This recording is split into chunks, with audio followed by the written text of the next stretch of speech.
नमस्कार दोस्तों, मैं अपने देश की प्यारी प्यारी पब्लिक से बात करना चाहता हूं कि पब्लिक से हमारे देश की पहचान है। पूरे विश्व में अगर भारत की सबसे प्लस पॉइंट में पहचान है तो सबसे अधिक जनसंख्या वाला देश है। और हमारी जनसंख्या को क्या होता चला जा रहा है। आप 100-200 लोग इकट्ठे होके किसी बूढ़े आदमी पे इतने गिद्धों की तरह टूट पड़ते हैं, ऐसे लाठी डंडों से पीट पीट के किसी की जान ले सकते हैं। आपके अंदर जान की कोई कीमत नहीं है।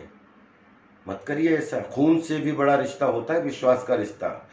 और जिस दिन पब्लिक के बीच में आपस में विश्वास टूट जाएगा उस दिन हम लोगों को जीने में भी डर लगेगा।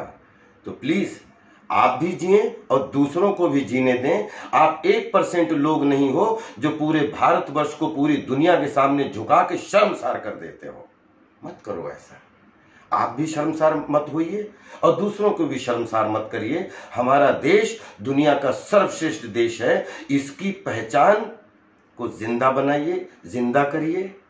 और प्लीज प्लीज इस तरीके की घटनाएं जो आप कर रहे हो ये मत करिए।